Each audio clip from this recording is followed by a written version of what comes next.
টানা দশম রাতে ইরানের বিভিন্ন অঞ্চলে যুক্তরাষ্ট্রের হামলা, পাল্টা আক্রমণ তেহরানের। মার্কিন সেনা নিহত হলে কঠোর জবাবের হুঁশিয়ারি ট্রাম্পের। হামাসের নেতৃত্বে বড় পরিবর্তন, নতুন প্রধান খলিল আল হায়া। গাজায় ইসরায়েলি হামলায় নিহত ৩, আহত ২২।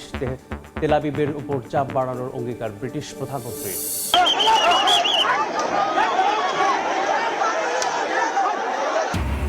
নয়াদিল্লিতে ককরোচ জনতা পার্টির বিক্ষোভে পুলিশের টিয়ার গ্যাস, লাঠিচার্জ। তীব্র সমালোচনা রাহুল গান্ধীর, প্রথমবার আন্দোলনকারীদের সঙ্গে আলোচনায় সরকার। যুক্তরাজ্যের ৫৯তম প্রধানমন্ত্রীর দায়িত্ব নিলেন লেবার নেতা অ্যান্ডি বার্নহ্যাম। প্রথম ভাষণেই জীবনযাত্রার ব্যয় কমানোর উপর গুরুত্ব, পূর্ণ সমর্থন স্টারমারের।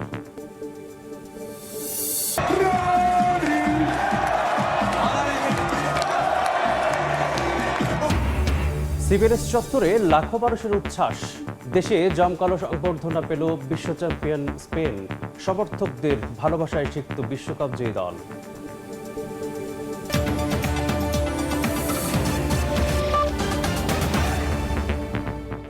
আন্তর্জাতিক সময়ের সঙ্গে আছি আমি মিসবাহুল আলিফ। টানা দশম রাতেও ইরানে হামলা চালিয়েছে যুক্তরাষ্ট্র, পাল্টা ক্ষেপণাস্ত্র ও ড্রোন আক্রমণ অব্যাহত রেখেছে তেহরান। এরই মধ্যে ইরানের হামলায় কোনো মার্কিন সেনা নিহত হলে তার জবাব বহু গুণ শক্তি দিয়ে দেওয়া হবে বলে হুঁশিয়ারি দিয়েছেন মার্কিন প্রেসিডেন্ট ডোনাল্ড ট্রাম্প। ইরানের প্রেসিডেন্ট মাসুদ পেজেশকিয়ান বলেছেন, দেশটি এখনও যুক্তরাষ্ট্রের সঙ্গে পূর্ণমাত্রার যুদ্ধে রয়েছে এবং এর বাস্তবতা মেনেই এগোতে হবে। যুদ্ধের উত্তাপের মধ্যেও কূটনৈতিক যোগাযোগ চালিয়ে যাওয়ার কথা বলছে দুপক্ষই। টানা দশম রাতেও ইরানের বিভিন্ন এলাকায় হামলা চালিয়েছে যুক্তরাষ্ট্র। সিরাজ, খোমেইন ও কেরমানে নতুন হামলার খবর দিয়েছে ইরানি কর্তৃপক্ষ। তাবরিজে এক ইরানি সামরিক কর্মকর্তা নিহত হওয়ার দাবি করেছে ফার্স নিউজ। একই সঙ্গে ইরানি বন্দরগুলোর উপর চাপ বাড়াতে একটি জাহাজ অচল এবং কয়েকটি বাণিজ্যিক জাহাজের গতিপথ পরিবর্তনের কথা জানিয়েছেন মার্কিন সেন্ট্রাল কমান্ড। ইরানও পাল্টা হামলা অব্যাহত রেখেছে। বাহরাইন, কুয়েত ও জর্ডানের দিকে ক্ষেপণাস্ত্র ও ড্রোন নিক্ষেপের ঘটনা ঘটেছে। জর্ডান ৩টি ক্ষেপণাস্ত্র ভূপাতিত করার দাবি করেছে। বাহরাইনে একাধিকবার সাইরেন বাজানো হয়, আর কুয়েত জানায় তাদের আকাশ প্রতিরক্ষা ব্যবস্থা নতুন হামলা প্রতিহত করেছে। ইরানের বিপ্লবী গার্ড বাহিনী মার্কিন স্থাপনায় বড় ধরনের ক্ষয়ক্ষতির দাবি করেছে। এ অবস্থায় নতুন করে হুঁশিয়ারি দিয়েছেন মার্কিন প্রেসিডেন্ট ডোনাল্ড ট্রাম্প। বলেন, ইরানের হামলায় কোনো মার্কিন সেনা নিহত হলে তার জবাব বহুগুণ শক্তি দিয়ে দেয়া হবে। অন্যদিকে ইরানের প্রেসিডেন্ট বলেছেন, দেশটি এখন যুক্তরাষ্ট্রের সঙ্গে পূর্ণমাত্রা যুদ্ধে রয়েছে এবং এর বাস্তবতা মেনেই এগোতে হবে। তবে সামরিক সংঘাতের পাশাপাশি কূটনৈতিক তৎপরতাও পুরোপুরি থেমে নেই। ইরানের পররাষ্ট্র মন্ত্রণালয় জানিয়েছে, মধ্যস্থতাকারীদের মাধ্যমে যুক্তরাষ্ট্রের সঙ্গে বার্তা আদান প্রদান অব্যাহত রয়েছে। মার্কিন পররাষ্ট্রমন্ত্রী মার্কো রুবিও বলেছেন, বাস্তবসম্মত সমঝোতা হলে আলোচনার পথ এখনো খোলা রয়েছে। তবে যুদ্ধ থামাতে এখন পর্যন্ত কোনো অগ্রগতির ইঙ্গিত মেলেনি। নাদিম মারজান, সময় সংবাদ। হামাসের নেতৃত্বে এসেছে বড় পরিবর্তন। সংগঠনটির নতুন রাজনৈতিক প্রধান নির্বাচিত হয়েছেন খলিল আল হায়া। এদিকে গাজায় ইসরায়েলের হামলা অব্যাহত রয়েছে। গেল ২৪ ঘন্টায় নিহত হয়েছেন ৩ জন ফিলিস্তিনি, আহত হয়েছেন আরও ২২ জন। এর মধ্যেই গাজায় মানবিক সংকট নিরসনে ইসরায়েলের উপর বড় চাপ বাড়ানোর অঙ্গীকার করেছেন যুক্তরাজ্যের নতুন প্রধানমন্ত্রী অ্যান্ডি বার্নহ্যাম। গাজার বিভিন্ন এলাকায় ইসরায়েলের হামলা অব্যাহত রয়েছে। মধ্য গাজার সালাহ আল দিন সড়কের ড্রোন হামলায় একজন নিহত হয়েছেন। অন্যদিকে দক্ষিণের খান ইউনিসের আল মাওয়াসি এলাকায় আরেকটি ড্রোন হামলায় প্রাণ গেছে আরও কয়েকজন ফিলিস্তিনির, আহত হয়েছেন অনেকে। যুদ্ধবিরতির ঘোষণা থাকলেও গাজা জুড়ে হামলা থামেনি। উপত্যকাটির স্বাস্থ্য মন্ত্রণালয়ের তথ্য অনুযায়ী ২০২৩ সালের ৭ অক্টোবর থেকে এ পর্যন্ত ইসরায়েলের হামলায় নিহত হয়েছেন ৭৩,২৮৩ জন এবং আহত হয়েছেন ১,৭৩,৮৬৪ জন। এমন পরিস্থিতিতে হামাসে এসেছে নেতৃত্বের পরিবর্তন। সংগঠনটির রাজনৈতিক ব্যুরোর নতুন প্রধান হিসেবে নির্বাচিত হয়েছেন খলিল আল হায়া। ইয়াহিয়া সিনাওয়ার নিহত হওয়ার পর তিনি দায়িত্ব নেন। ১৯৮৭ সালে হামাস প্রতিষ্ঠার পর থেকেই সংগঠনটির সঙ্গে যুক্ত আল হায়া। এর আগে ইসমাইল হানিয়ার ঘনিষ্ঠ সহযোগী ছিলেন। গাজা যুদ্ধবিরতি ও বন্দি বিনিময় আলোচনাও তিনি হামাসের প্রধান আলোচক হিসেবে দায়িত্ব পালন করেছেন। বিশ্লেষকদের মতে, রাজনৈতিক নেতা হলেও হামাসের সামরিক শাখার উপরও তার শক্ত প্রভাব রয়েছে। শুধু গাজাই নয়, পশ্চিম তীরেও বাড়ছে সহিংসতা। মাসাফের ইয়াত্তা ইসরায়েলি বসতি স্থাপনকারীদের হামলায় আহত হয়েছেন এক বৃদ্ধা ফিলিস্তিনি নারী। অন্যদিকে দেইর জারির এলাকায় 2 ফিলিস্তিনি নিহতের ঘটনায় হামাস বলেছে এটি দখলদার ইসরায়েল সরকারের সংগঠিত হত্যা ও সন্ত্রাসের ধারাবাহিকতা। গাজা যুদ্ধ নিয়ে আন্তর্জাতিক চাপও বাড়ছে। যুক্তরাজ্যের নতুন প্রধানমন্ত্রী অ্যান্ডি বার্নহাম বলেছেন গাজা যুদ্ধের বিষয়ে লেবার পার্টি অতীতে সঠিক অবস্থান নিতে পারেনি। তিনি গাজার মানবিক সংকট নিরসনে ইসরায়েলের উপর আরও চাপ প্রয়োগের অঙ্গীকার করেছেন।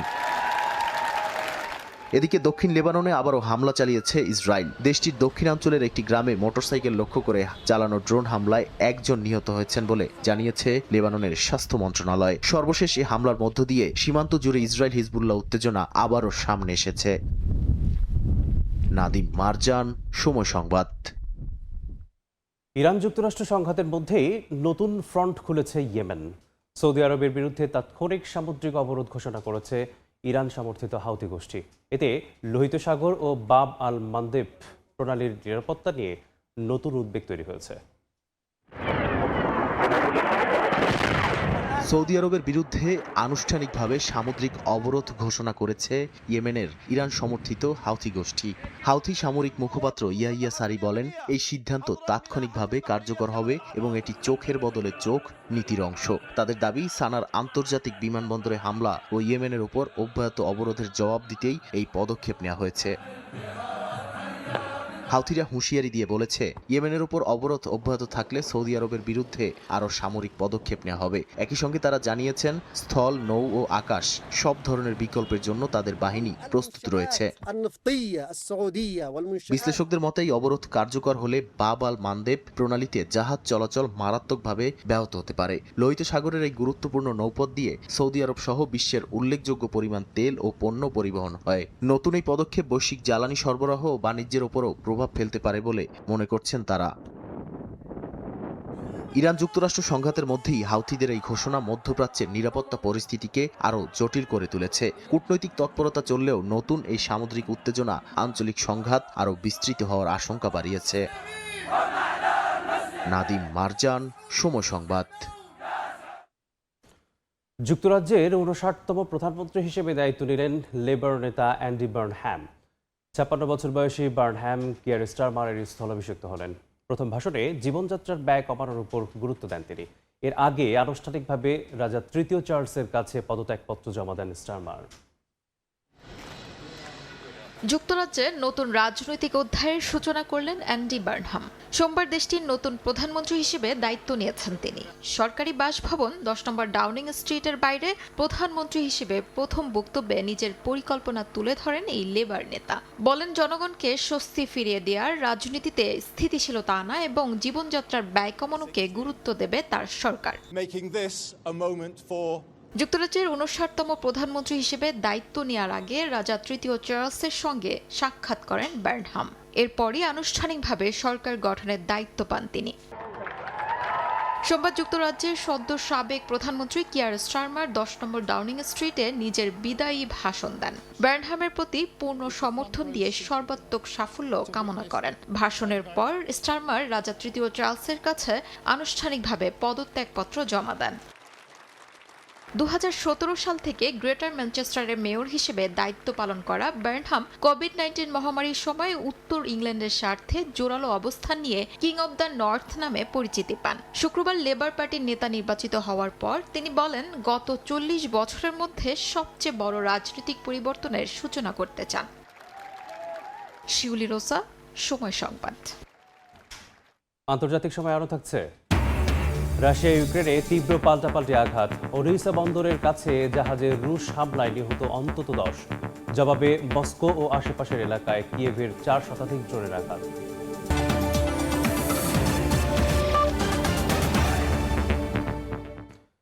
দাবি পূরণ না হওয়া পর্যন্ত আন্দোলন ও অনশন চালিয়ে যাওয়ার ঘোষণা দিয়েছে ভারতের ককরোচ জনতা পার্টি সিজেপি। সোমবার ভারতের পার্লামেন্ট অভিমুখে সিজেপির বিক্ষোভে রণক্ষেত্র পরিণত হয় নয়াদিল্লি। হাজারো বিক্ষোভকারীকে ছত্রভঙ্গ করতে টিয়ার গ্যাস, লাঠিচার্জ এবং কড়া নিরাপত্তা ব্যবস্থা নেয় পুলিশ।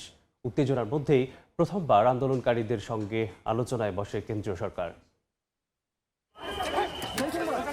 সোমবার পার্লামেন্টমুখী চলো সংসদ কর্মসূচি নিয়ে যন্তর মন্তর থেকে পার্লামেন্ট ভবনের উদ্দেশ্যে যাত্রার সময় নিরাপত্তা বাহিনীর তোপের মুখে রণক্ষেত্রে পরিণত হয় ভারতের দিল্লি। বিক্ষোভ ঠেকাতে সংসদ ভবন, জনপথ, রাইসিনা রোড ও সংলগ্ন এলাকায় বহুস্তরের ব্যারিকেড বসায় দিল্লি পুলিশ। কয়েকটি মেট্রো স্টেশনের প্রবেশপথ বন্ধ করে দেওয়া হয় এবং কেন্দ্রীয় দিল্লির বিভিন্ন এলাকায় বিধিনিষেধ জারি করা হয়। এরপরও রাতভর মানুষ যন্তর মন্তরে উপস্থিত থাকেন। ব্যারিকেড ভাঙার চেষ্টা হলে পুলিশ টিয়ার গ্যাস ছোড়ে এবং লাঠিচার্জ করে। পুলিশের দাবি, বিক্ষোভকারীদের ছোড়া ইটপাটকেল ও ভাঙচুরে 118 জনের বেশি পুলিশ সদস্য আহত হয়েছেন। অপরদিকে সিজেপির দাবি, আহত হয়েছেন অন্তত 60 জন আন্দোলনকারী। বিক্ষোভ চলাকালেই প্রথমবারের মতো সিজেপির প্রতিনিধিদের সঙ্গে বৈঠকে বসেন কেন্দ্রীয় স্বাস্থ্যমন্ত্রী ও রাজ্যসভার নেতা জেপি নাড্ডা। বৈঠকে 3 দফা দাবি তুলে ধরা হয়। শিক্ষামন্ত্রী ধর্মেন্দ্র প্রধানের পদত্যাগ বা অপসারণ, নিট পরীক্ষা কেন্দ্রে আত্মহত্যা করা শিক্ষার্থীদের পরিবারকে 1 কোটি রুপি ক্ষতিপূরণ এবং অনশনরত সোনাম ওয়াংচুককে অবিলম্বে মুক্তি। নাড্ডা বিষয়গুলো সরকারের উচ্চ পর্যায়ে আলোচনার আশ্বাস দিলেও কোনো লিখিত প্রতিশ্রুতি দেননি। এদিকে হাসপাতাল থেকে সোনাম ওয়াংচুক জানিয়েছেন, সরকার দায়িত্ব স্বীকার না করা বা সংসদে বিষয়টি আলোচনার নিশ্চয়তা না দেয়া পর্যন্ত তিনি অনশন চালিয়ে যাবেন। আন্দোলনের প্রতিষ্ঠাতা অভিজিৎ দীপকে নিজের অনশন শেষ করে পুনরায় আন্দোলনের নেতৃত্বে ফিরেছেন। বিক্ষোভে অংশ নিতে গিয়ে অসুস্থ হয়ে পড়েন বলিউড অভিনেত্রী শাবানা আজমি। পরে তিনি বলেন, শান্তিপূর্ণ প্রতিবাদ সংবিধান প্রদত্ত অধিকার এবং আন্দোলনকারীরা অহিংস পথেই দাবি আদায় করতে চান। এদিকে বিরোধী দলীয় নেতা রাহুল গান্ধী বলেছেন, শান্তিপূর্ণ বিক্ষোভ মৌলিক অধিকার এবং ক্ষমতা অপব্যবহারের জন্য সরকারকে একদিন জবাবদিহি করতেই হবে। আম আদমি পার্টির নেতা অরবিন্দ কেজরিওয়ালও শিক্ষার্থীদের উপর পুলিশি অভিযানের তীব্র সমালোচনা করেছেন। কেন্দ্রীয় সরকার বলছে, পরীক্ষা ব্যবস্থায় সংস্কার আনা হচ্ছে এবং আইনশৃঙ্খলা ভঙ্গের কোনো চেষ্টা মেনে নেওয়া হবে না। তবে সিজেপি স্পষ্ট জানিয়ে দিয়েছে, শিক্ষামন্ত্রীর পদত্যাগ সহ মূল দাবিগুলো পূরণ না হওয়া পর্যন্ত তারা রাজপথ ছাড়বে না। তাই সরকার ও আন্দোলনকারীদের মধ্যে শুরু হওয়া সংলাপ কোনো সমাধান বয়ে আনে নাকি আন্দোলন আরও বিস্তৃত হয়, সেদিকেই এখন নজর পুরো ভারতের। নাদিম মারজান, সময় সংবাদ। ট্রাম্পের পর এবার দাবানল নিয়ে ওয়াশিংটনকে পাল্টা সতর্ক করল অটোয়া। কানাডা, ব্রিটিশ কলম্বিয়া জানিয়েছে, ওয়াশিংটন ও অরেগনের দাবানল থেকে আসা ধোঁয়ায় সীমান্ত পেরিয়ে তাদের আকাশ দূষিত করছে। জলবায়ু পরিবর্তনের তীব্র প্রভাবে দাবানলের আগুন পুড়ছে উত্তর আমেরিকা ও ইউরোপ। কানাডা, যুক্তরাষ্ট্র, ফ্রান্স, স্পেনে একের পর এক দাবানলে হাজার হাজার হেক্টর বনভূমি পুড়ে গেছে। কানাডা ও যুক্তরাষ্ট্রের মধ্যে এবার নতুন বিতর্কের জন্ম দিয়েছে দাবানলের ধোঁয়া। কয়েকদিন আগে কানাডার দাবানলের ধোঁয়ায় যুক্তরাষ্ট্রের বিভিন্ন শহর ঢেকে যাওয়ার পর প্রেসিডেন্ট ডোনাল্ড ট্রাম্প কানাডার বন ব্যবস্থাপনার সমালোচনা করে শুল্ক বাড়ানোর হুমকি দেন। তবে এবার কানাডার ব্রিটিশ কলাম্বিয়া জানিয়েছে, ওয়াশিংটন ও ওরেগনের দাবানল থেকে আসা ধোঁয়াই সীমান্ত পেরিয়ে তাদের আকাশ দূষিত করছে। কুটেনে লেক ও ক্র্যানব্রুক অঞ্চলে জারি হয়েছে বায়ুর মান নিয়ে সতর্কতা। কানাডা জুড়ে এখনও সক্রিয় রয়েছে 843টি দাবানল। এর মধ্যে 181টি পুরোপুরি নিয়ন্ত্রণের বাইরে, আর আরও 532টি আগুনেও কার্যকর দমন অভিযান শুরু করা যায়নি। প্রধানমন্ত্রী মার্ক কার্নি বলেছেন, জলবায়ু পরিবর্তন মোকাবিলা এবং দাবানল নিয়ন্ত্রণ কোনো একক দেশের দায়িত্ব নয়। ইউরোপেও একই চিত্র। দক্ষিণ ফ্রান্সের ভার অঞ্চলে দাবানল নেভাতে আকাশ ও স্থলপথে একযোগে অভিযান চালাচ্ছেন 6 শতাধিক দমকল কর্মী। এরই মধ্যে 2 শতাধিক হেক্টর এলাকা পুড়ে গেছে এবং ক্ষতিগ্রস্ত হয়েছে অন্তত 10টি আবাসিক এলাকা। বছরের শুরু থেকে দেশটিতে প্রায় 40,000 হেক্টর বন ও উদ্ভিদাঞ্চল আগুনে পুড়ে গেছে, যা গত বছরের মোট ক্ষতির চেয়েও বেশি। স্পেনের কাস্তিয়ালা মাঞ্চা অঞ্চলেও ইতিহাসের সবচেয়ে বড় দাবানলের মুখোমুখি হয়েছে কর্তৃপক্ষ। গুয়াদালাহারা প্রদেশে 4 দিন ধরে জ্বলতে থাকা আগুন এরই মধ্যে প্রায় 26,000 হেক্টর এলাকা পুড়ে গেছে। সরিয়ে নেওয়া হয়েছে 1,200 বাসিন্দাকে। নাদিম মারজান, সময় সংবাদ। ভারতের জম্মু কাশ্মীরে টানা ভারী বৃষ্টিতে সৃষ্ট বন্যা ও ভূমিধসে প্রাণ হারিয়েছেন অন্তত 13 জন। অঞ্চলটির বিভিন্ন স্থানে বজ্রসহ ভারী বৃষ্টির সতর্কতা জারি করেছে দেশটির আবহাওয়া বিভাগ। এদিকে প্রবল বৃষ্টিপাত, ঝড় ও আকস্মিক বন্যায় বিপর্যস্ত দক্ষিণ আমেরিকার দেশ চিলির জনজীবন। বাসিন্দাদের নিরাপদ স্থানে সরাতে মাঠে নেমেছেন সামরিক বাহিনীর সদস্যরাও। এর মধ্যে দেশটির অন্তত 10টি অঞ্চলে জারি করা হয় জরুরি অবস্থা। টানা কয়েকদিনের ভারী বৃষ্টিতে বিপর্যস্ত ভারতের জম্মু কাশ্মীর অঞ্চলটির দোদা জেলার রাগ্গি নাল্লাহ এলাকায় কাদামাটি ও পাহাড় থেকে পাথর গড়িয়ে পড়ে যাত্রীবাহী বাস সহ একাধিক যানবাহন ক্ষতিগ্রস্ত হয়। এতে হতাহতের ঘটনা ঘটে। ভূমিধসের কারণে বন্ধ হয়ে গেছে জম্মু মহাসড়ক। যান চলাচল সচল করতে কাজ করছে প্রশাসন। সবচেয়ে ক্ষতিগ্রস্ত হয়েছে রাজৌরি ও পুঞ্চ জেলা। জম্মু অঞ্চলে আরও ভারী বৃষ্টি, বজ্রঝড় ও বজ্রপাতের পূর্বাভাস দিয়ে আকস্মিক বন্যা ও ভূমিধসের নতুন সতর্কতা জারি করেছে ভারতের আবহাওয়া বিভাগ। নিচু এলাকা, পাহাড়ি ঢাল ও ঝুঁকিপূর্ণ স্থানে বসবাসকারীদের নিরাপদ স্থানে থাকতে অপ্রয়োজনীয় ভ্রমণ এড়িয়ে চলারও পরামর্শ দেওয়া হয়েছে। এদিকে দক্ষিণ আমেরিকার দেশ চিলির উত্তর ও মধ্যাঞ্চলে প্রবল বৃষ্টিতে দেখা দেয়া বন্যা পরিস্থিতির অবনতি হয়েছে।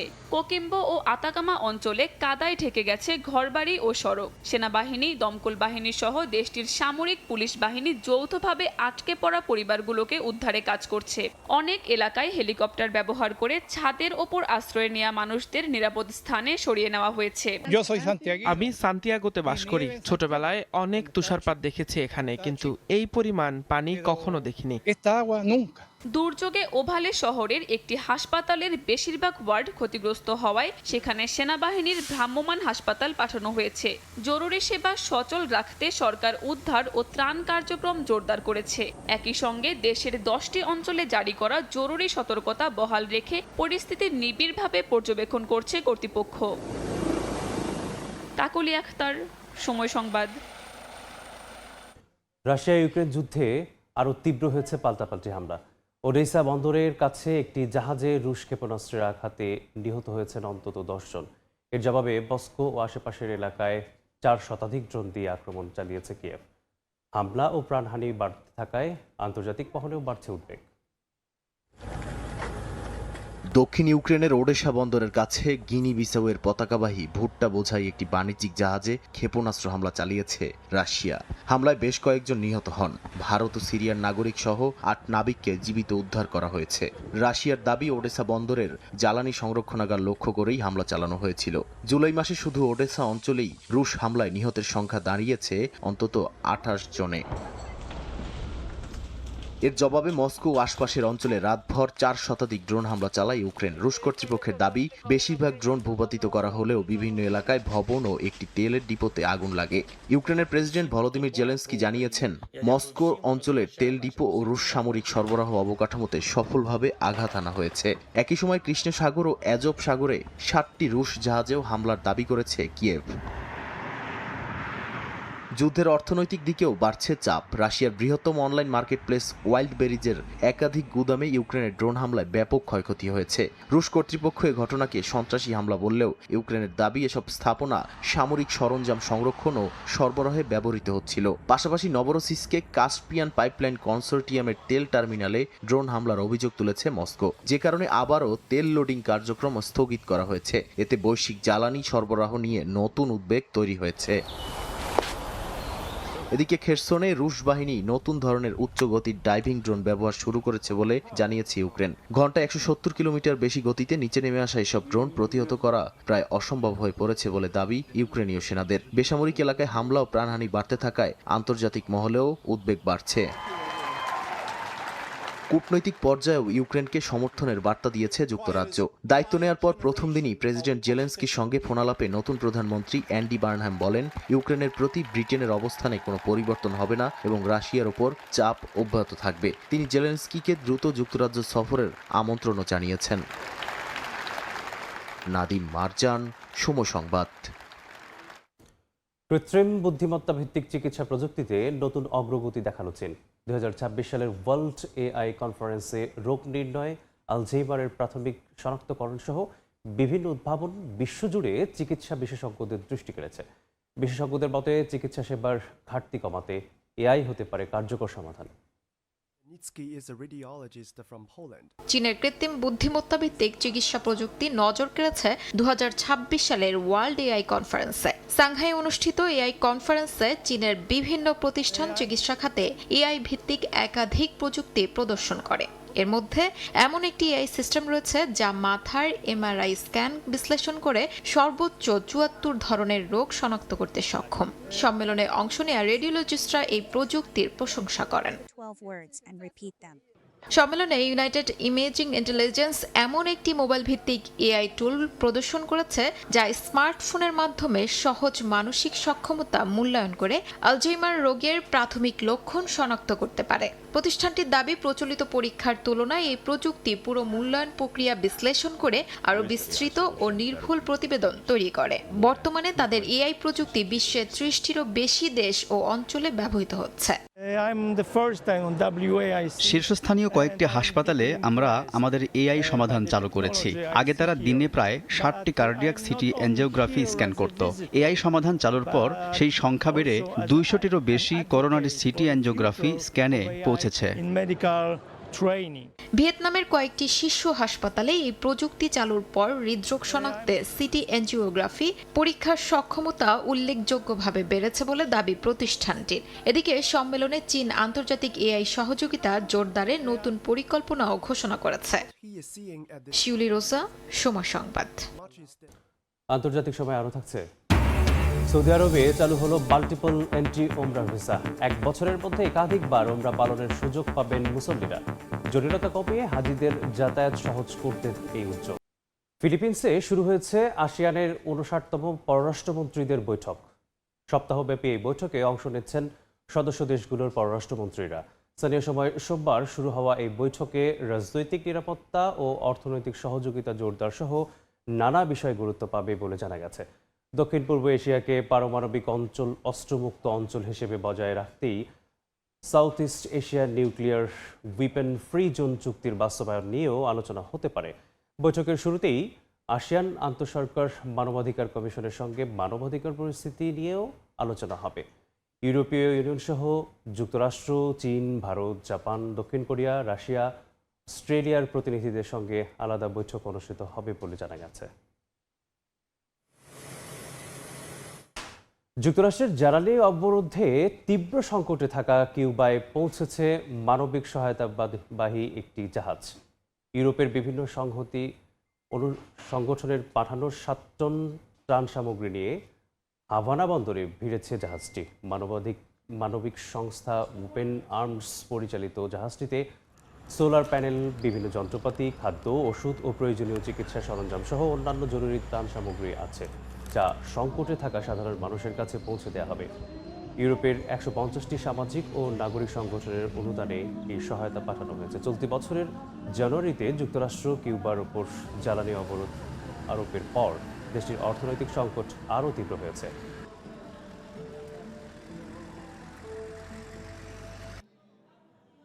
নিউ জার্সি থেকে টেক্সাসে সরিয়ে নেওয়া হচ্ছে স্যামসাং ইলেকট্রনিক্স আমেরিকার সদর দপ্তর।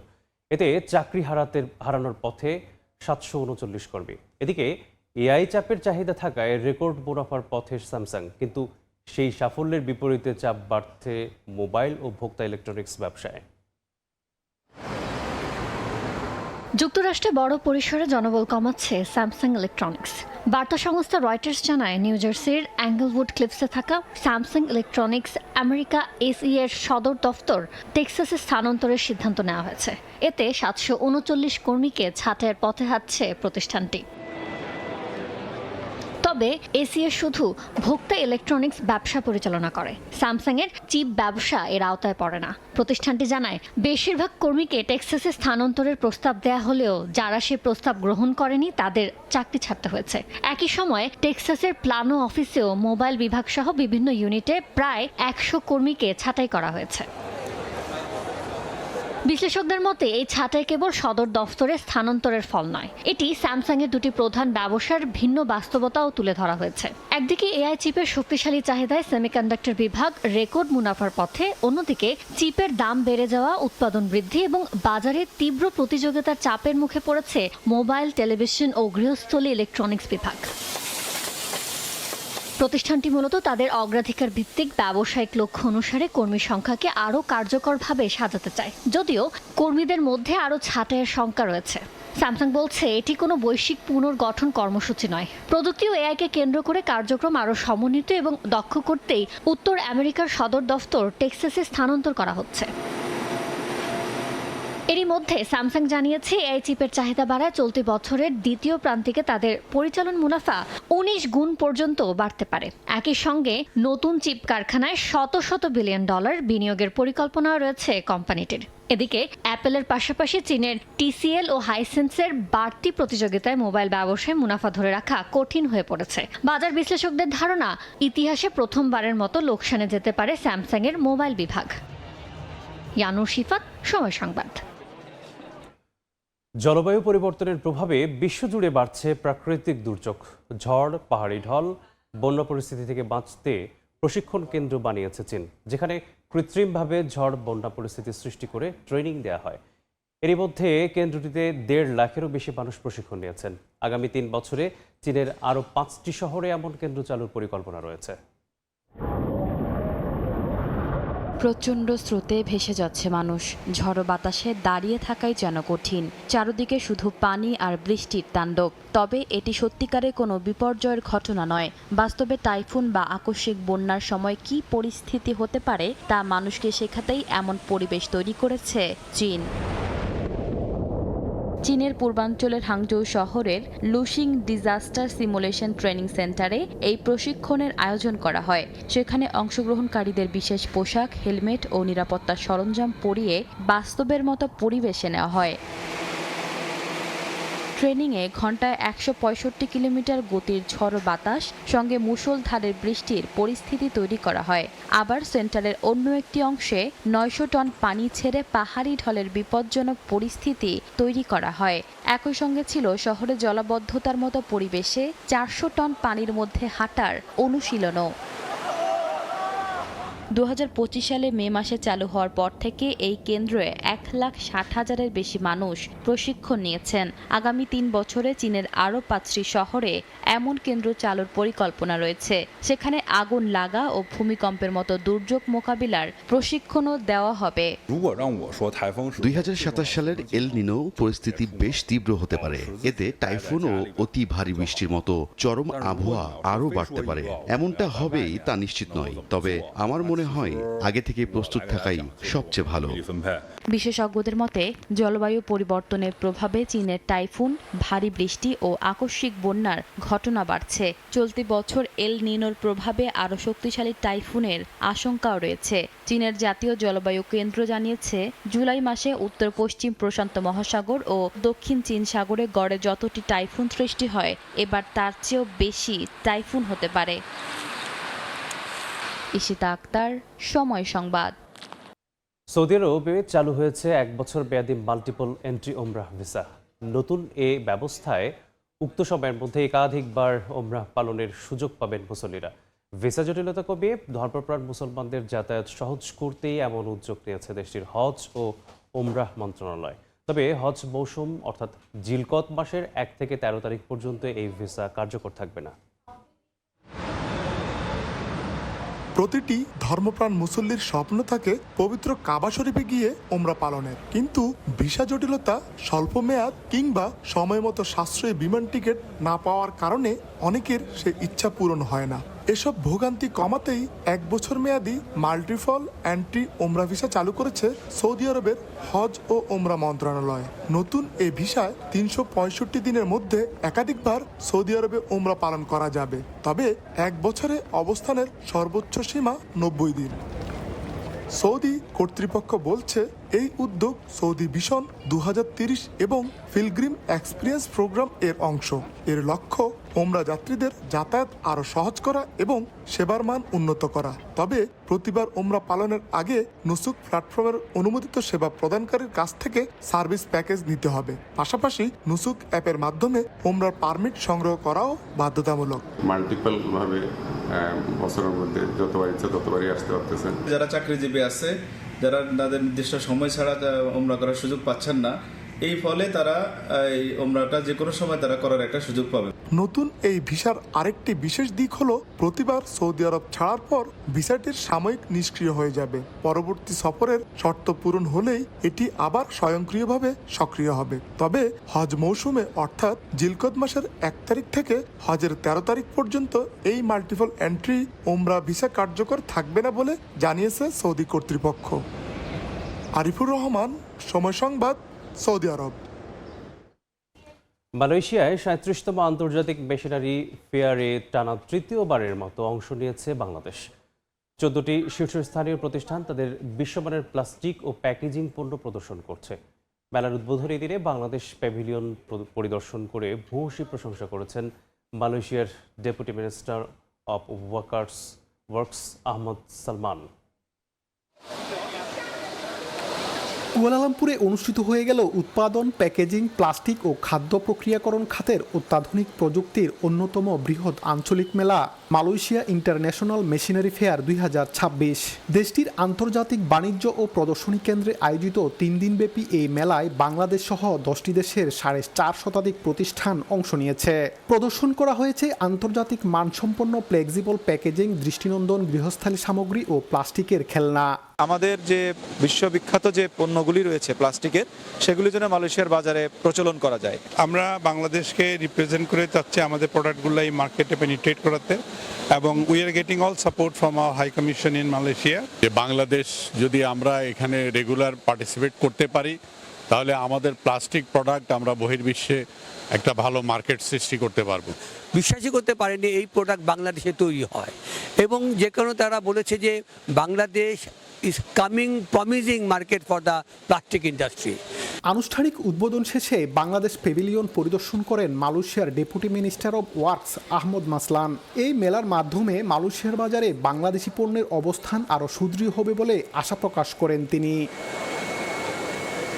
মেলার পাশাপাশি প্লাস্টিক শিল্প বিনিয়োগ ম্যাচিং ফোরামে অংশ নিয়েছে বিপিজিএমই এর 9 সদস্যের প্রতিনিধি দল। সেখানে যৌথ বিনিয়োগ, প্রযুক্তি হস্তান্তর এবং আন্তঃসীমান্ত সহযোগিতার লক্ষ্যে বাংলাদেশকে একটি সম্ভাবনাময় বিনিয়োগ গন্তব্য হিসাবে তুলে ধরা হয়। মোহাম্মদ আব্দুল কাদের, সময় সংবাদ, কুয়ালালামপুর, মালয়েশিয়া।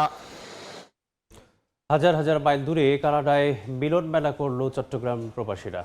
ঐতিহ্য, সংস্কৃতি আর খাবার আর আনন্দের মধ্য দিয়ে উদযাপন করলেন নিজেদের শেকড়ের টান। টরন্টো থেকে বিস্তারিত জানাচ্ছেন রাশেদ লেমন। এ যেন চট্টগ্রামেরই এক টুকরো ছবি। একদিকে ক্যাফে চট্টলা, একটু দূরেই চট্টগ্রাম বিশ্ববিদ্যালয়ের প্রতীকী উপস্থিতি, সঙ্গে ঐতিহ্যবাহী সংস্কৃতি, খাবার আর নানা আয়োজন। হাজার হাজার মাইল দূরে কানাডা বসেও যেন জীবন্ত হয়ে উঠল বন্দরনগরী চট্টগ্রাম। চট্টগ্রাম অ্যাসোসিয়েশন অব কানাডার আয়োজনে প্রবাসীরা দিনটি উদযাপন করেছেন এবার নিজেদের মতো করে। শেকড়ের টান আর নিজস্ব সংস্কৃতিকে ধারণ করে তারা তৈরি করেছেন এক টুকরো চট্টগ্রাম। পুরো আয়োজন জুড়েই ছিল নস্টালজিয়া, আনন্দ আর মিলন মেলার আবহ। কানাডার বুকে এক টুকরো চট্টগ্রামে আপনাদের সবাইকে স্বাগত। নাচ, গান, আড্ডার পাশাপাশি ছিল নানা ধরনের খেলাধুলার আয়োজন। বিশেষ করে প্রবাসে বেড়ে ওঠা শিশু কিশোরদের নিজেদের ভাষা, সংস্কৃতি ও শেকড়ের সঙ্গে পরিচয় করিয়ে দিতেই ছিল এই বিশেষ উদ্যোগ। আয়োজকদের আশা, এমন আয়োজন চট্টগ্রাম প্রবাসীদের পারস্পরিক বন্ধন আরো দৃঢ় করবে এবং নতুন প্রজন্মের কাছে নিজেদের ঐতিহ্য তুলে ধরতে গুরুত্বপূর্ণ ভূমিকা রাখবে। রাশেদ লিমন, সময় সংবাদ, টরন্টো, কানাডা। ইতালিতে প্রবাসী বাংলাদেশিদের দোরগোড়ায় পৌঁছে গেল কনসুলার সেবা। মিলান বাংলাদেশ কনসুলেট জেনারেলের উদ্যোগে মন্তোভা প্রদেশের সাজারায় 2 দিনব্যাপী বিশেষ মোবাইল কনসুলার ক্যাম্পে শত শত প্রবাসী গ্রহণ করেন পাসপোর্ট, এনআইডি সহ বিভিন্ন সেবা। এই ক্যাম্পে পাসপোর্ট নবায়ন, পাওয়ার অফ অ্যাটর্নি, জন্ম নিবন্ধন, পারিবারিক ও ব্যক্তিগত প্রত্যয়নপত্র এবং জাতীয় পরিচয়পত্র সংক্রান্ত তথ্য সহ বিভিন্ন কনসুলার সেবা দেওয়া হয়। এতে সন্তোষ প্রকাশ করেন প্রবাসী বাংলাদেশিরা। কনসুলেট জেনারেল রফিকুল আলম বলেন, প্রবাসীদের দোরগোড়ায় সেবা পৌঁছে দিতে উত্তর ইতালির বিভিন্ন এলাকায় ভবিষ্যতেও এই ধরনের মোবাইল কনসুলার সেবা অব্যাহত থাকবে।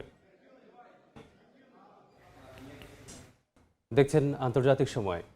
দেশে জমকালো সম্বর্ধনা পেল বিশ্ব চ্যাম্পিয়ন স্পেন সেভেলেস চত্বরে লাখ লাখ সমর্থকের ভালোবাসায় সিক্ত বিশ্বকাপ জয়ী দল। রাতে জনসমুদ্রে পরিণত হয় সেভেলেস চত্বর। বিশ্বকাপ জয়ী দলকে অভিনন্দন জানাতে জড়ো হন সব বয়সী মানুষ। মঞ্চে হাজির হয় চ্যাম্পিয়ন দল। রদ্রি, ইয়ামাল, টেরেসেদের পেয়ে উচ্ছ্বাস প্রকাশ করেন স্প্যানিশরা। এর আগে স্থানীয় সময় বিকেলে চ্যাম্পিয়ন সদস্যরা দেখা করতে যান দেশটির রাজপরিবারের সঙ্গে। সেখানে তাদেরকে গার্ড অফ অনার দেন সমর্থকরা। পরে রাজা ষষ্ঠ ফিলিপ এবং তার পরিবারের সদস্যদের সঙ্গে আরেক দফা গ্রুপ ফটো তোলেন ফুটবলাররা। পুরো দলকে অভিনন্দন জানান তারা। মনক্লোয়া প্রসাদ থেকে পরে ছাদখোলা বাসে ট্রফি প্যারেডে অংশ নেন বিশ্ব চ্যাম্পিয়নরা। লাখো সমর্থকদের ভিড় ঠেলে বিশ্ব চ্যাম্পিয়নদের নিয়ে যাওয়া হয় বিখ্যাত সেভেলেস স্কোয়ারে।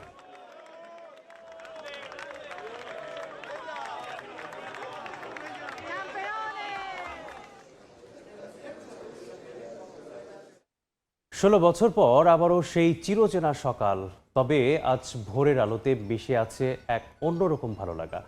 আর্জেন্টিনা বধের পর স্পেনের ঘুম ভেঙেছে বিশ্ব চ্যাম্পিয়ন হিসেবে, অথচ কারো চোখেই যেন নেই ঘুম। সবাই এখনও ভাসছেন উৎসবের সেই বুথ হয়ে থাকা আনন্দে। যে আনন্দ ধরে রাখতে ইতিহাসের সাক্ষী হতে পত্রিকা বিক্রির হিড়িক পড়েছে নিউজ স্ট্যান্ডগুলোতে। প্রতিটি কাগজের পাতায় যেন আরেকটি সোনার মডেল।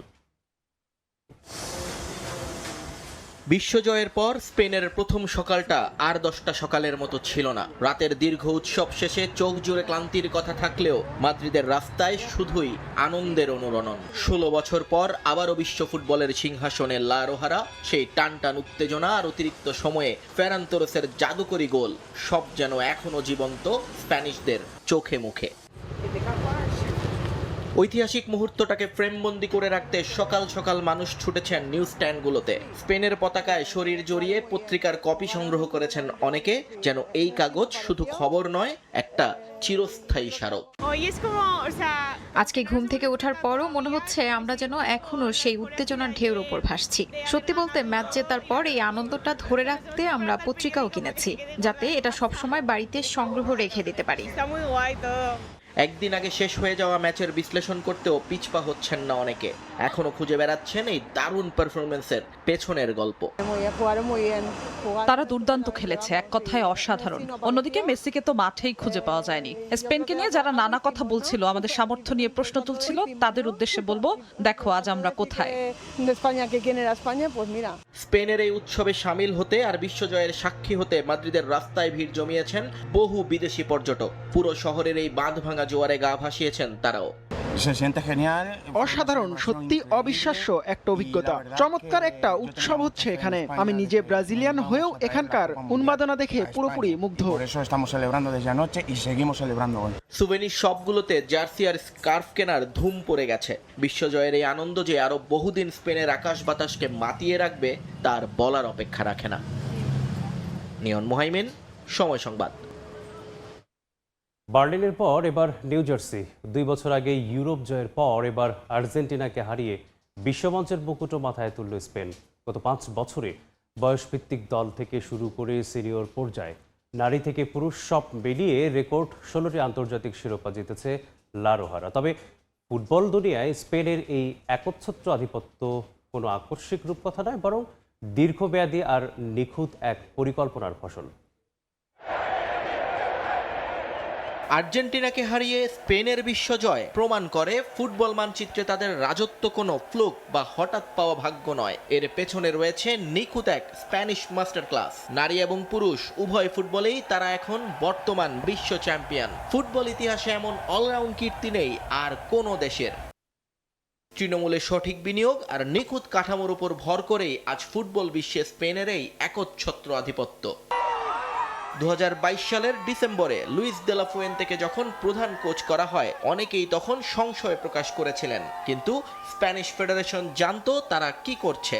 দে লা ফুয়েন্তে বছর জুড়ে কাজ করেছেন স্পেনের যুব একাডেমিগুলোতে। আজকের বিশ্বজয়ী ইয়ামাল কিংবা কুরবাসিদের তিনি চেনেন একেবারে শৈশব থেকে। তাই তো একাডেমি থেকে সিনিয়র দল খেলার ধরন আর দর্শন বদলে যায়নি একটুও। এই চেনা সিস্টেমেই মাঠে এনে দিয়েছে অবিশ্বাস্য ধারাবাহিকতা।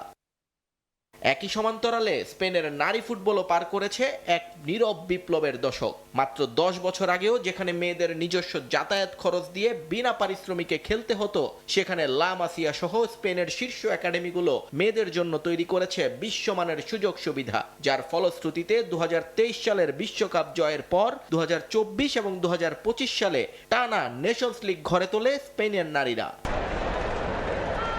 এই বিশ্বকাপে স্পেনের জালে বল জড়ানো তো দূরের কথা, পুরো টুর্নামেন্টে তাদের গোল পোস্টে 10টা অন টার্গেট শট নিতে পেরেছে প্রতিপক্ষ। 19 বছরের ইয়ামাল কুরবাসি কিংবা 23 বছরের সালমারা কেবল বর্তমানেরই সেরা নন, তারা স্পেনের ফুটবলকে আগামী 1 দশক শাসন করার জ্বালানি যোগাচ্ছেন। টানা 38 ম্যাচে অপরাজিত থাকা স্পেনের এই জয়রথ এখন অনুসরণীয় হতে পারে অনেকের জন্যই, কারণ পরিকল্পনা যদি দীর্ঘমেয়াদী আর নিখুঁত হয়, তার সাফল্য কেবল সময়ের ব্যাপার মাত্র। নিয়ন মোহাইমিন, সময় সংবাদ। এবারের বিশ্বকাপে বিতর্ক আর সমীকরণ হাত ধরাধরি করে চলছে। গোল্ডেন বল পুরস্কার যার নবম সংস্করণ, লিওনেল মেসিকে পেছনে ফেলে কেন গোল্ডেন বল উঠল স্প্যানিশ মিডফিল্ডার রদ্রির হাতে? মাঠের ম্যাজিক নাকি ট্যাকটিক্যাল মাস্টার ক্লাস, ব্যক্তিগত স্কিল নাকি দলের জয়ে অলরাউন্ড পারফরম্যান্স? ঠিক কোন বিবেচনায় ঘটনা ঘটল? আবেগ সরিয়ে চলুন জেনে নেই ফুটবলীয় ব্যাকরণ কি বলছে। গোল্ডেন বল দেওয়ার নিয়মটা আসলে কি? অনেকেই মনে করেন শুধু গোল বা অ্যাসিস্টেই এই পুরস্কারের মাপকাঠি, কিন্তু ফিফা বলছে টুর্নামেন্টের অফিসিয়াল টেকনিক্যাল স্টাডি গ্রুপ এবং অনুমোদিত মিডিয়া প্যানেলের ভোটে সেরা খেলোয়াড় নির্বাচন করা হয়। এখানে একজন খেলোয়াড়ের পজিশন ভিত্তিক কার্যকারিতা, দলের জয়ে তার সরাসরি প্রভাব, চাপের মুখে পারফর্ম করার ক্ষমতা এবং পুরো টুর্নামেন্টে পারফরমেন্সের ধারাবাহিকতার উপর ভিত্তি করে দেয়া হয় রেটিং পয়েন্ট। এবার আসা যাক রদ্রির ফুটবলীয় ব্যাখ্যায়। আধুনিক ফুটবলে রদ্রি হলেন একজন কমপ্লিট মিডফিল্ডার। এই টুর্নামেন্টে রদ্রির পাসিং অ্যাকুরেসি 90%-এর উপর। ডিফেন্সিভ থার্ড থেকে বল কেড়ে নিয়ে উইঙ্গার বা স্ট্রাইকারদের পায়ে বল যোগান দেয়া, বিপক্ষ দলের কাউন্টার অ্যাটাক মাঝমাঠেই ধ্বংস করে দেয়া এবং দলের খেলার গতি নিয়ন্ত্রণ করার ক্ষেত্রে রদ্রি ছিলেন অনন্য। ফুটবলীয় পরিভাষায় যাকে বলা হয় ডিকটেটিং দ্য গেম। রদ্রি শুধু নিজে খেলেননি, পুরো দলকে খেলিয়েছেন। তাহলে মেসি কেন পেলেন না? লিওনেল মেসি ফুটবল ইতিহাসের অন্যতম সেরা। এই টুর্নামেন্টেও হয়তো তার কিছু জাদুকরী মুহূর্ত ছিল, কিন্তু আধুনিক ফুটবলের ডেটা অ্যানালিটিক্স বলছে মেসির ওয়ার্ক রেট এবং অফ দ্য বল কন্ট্রিবিউশন রদ্রির চেয়ে বেশ কম ছিল। মেসি এখন 1 বা 2 জাদুকরী পাসে ম্যাচ জেতাতে পারেন, কিন্তু আধুনিক ফুটবল হাই প্রেসিং এবং 90 মিনিটের ধারাবাহিকতার উপর জোর দেয়। মেসি যেখানে নির্দিষ্ট কিছু মুহূর্তে আলো ছড়িয়েছেন, রদ্রি সেখানে টুর্নামেন্টের প্রথম ম্যাচ থেকে শেষ ম্যাচ পর্যন্ত প্রতি মিনিটে দলের রক্ষণ এবং আক্রমণে ভারসাম্য ধরে রেখেছেন।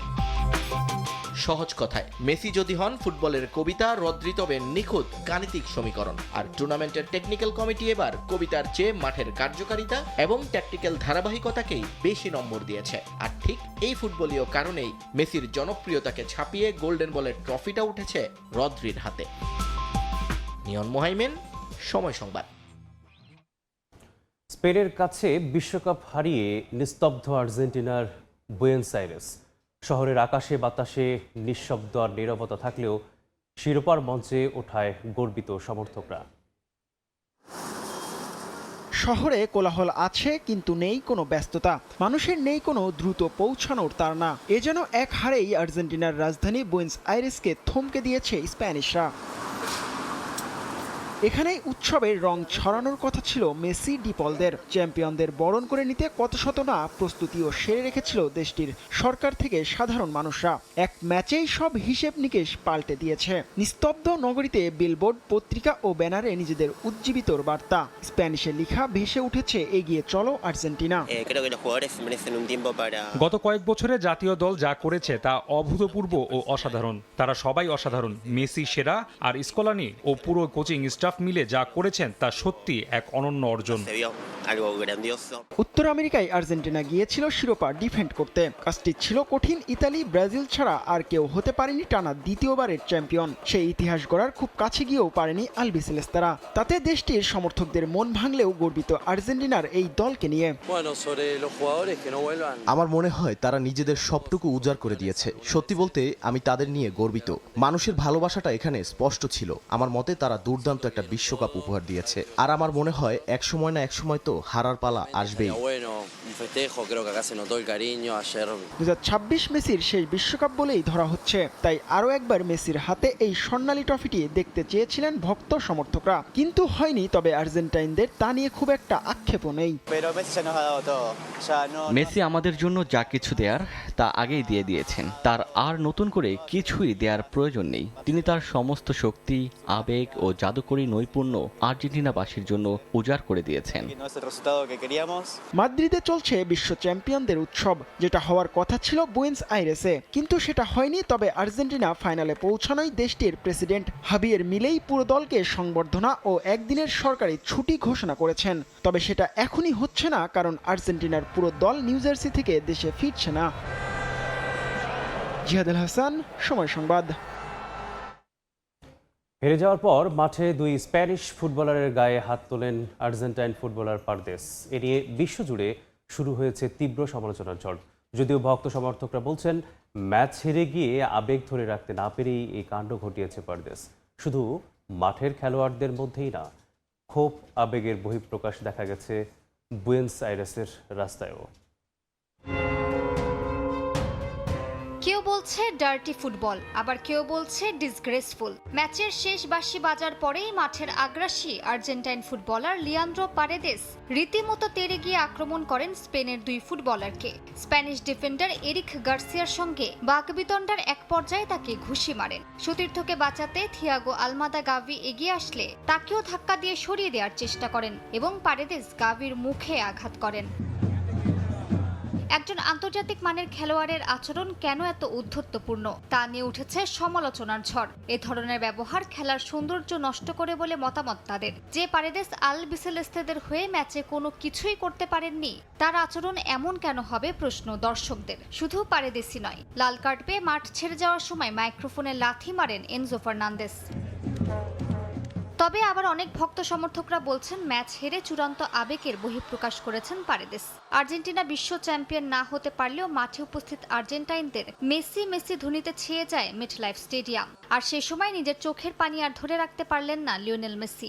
আবেগ যতই থাকুক না কেন, ফুটবলের লিগেসি বলছে খেলোয়াড়দের এমন আগ্রাসী আচরণ পুরোপুরিভাবে স্পোর্টসম্যানশিপের বিপরীত। মাঠের আর্জেন্টাইন খেলোয়াড়দের মতো এই একই ধরনের আবেগ দেখা গিয়েছে বুয়েন্স আইরেসেও। স্পেনের বিপক্ষে এমন শোচনীয় পরাজয় কোনোভাবেই মানতে পারছেন না আলবিসেলেস্তে সমর্থকরা। বুয়েন্স আইরেসের ওবেলিস্কি এলাকায় জড়ো হন হাজারো সমর্থক। এক পর্যায়ে পরিস্থিতি উত্তপ্ত হয়ে ওঠে। পুলিশকে লক্ষ্য করে ছোড়া হয় ইট পাটকেল ও বোতল। সংঘর্ষের কারণে বন্ধ হয়ে যায় আশপাশের প্রধান সড়কগুলো। তবে এখন পর্যন্ত হতাহত বা গ্রেফতারের কোনো তথ্য পাওয়া যায়নি। এদিকে পরাজয়ের হতাশার মধ্যেও জাতীয় দলকে সম্মান জানাতে উদ্যোগ নিয়েছেন আর্জেন্টিনার প্রেসিডেন্ট হাভিয়ের মিলেই। তিনি ঘোষণা দিয়েছেন বিশ্বকাপে রানার্স আপ হওয়া দলকে সম্মান জানাতে একটি জাতীয় ছুটি ঘোষণা করা হবে। কবে সে উদযাপন হবে তা ঠিক করবেন খেলোয়াড় ও কোচিং স্টাফ। মালিহা সুহুরবার্দি, সময় সংবাদ। আন্তর্জাতিক সময়ের শীর্ষ সংবাদগুলো জানিয়ে দিচ্ছি আরেকবার। টানা দশম রাতে ইরানের বিভিন্ন অঞ্চলে যুক্তরাষ্ট্রের হামলা, পাল্টা আক্রমণ তেহরানের, মার্কিন সেনা নিহত হলে কঠোর জবাবের হুঁশিয়ারি ট্রাম্পের।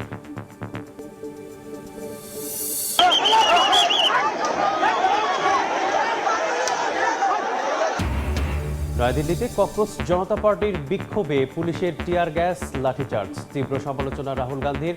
প্রথমবার আন্দোলনকারীদের সঙ্গে আলোচনায় সরকার।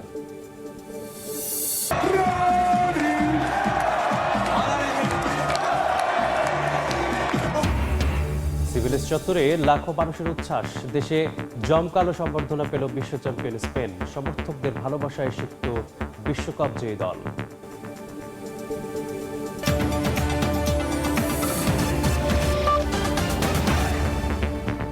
এই ছিল আন্তর্জাতিক সময়ে।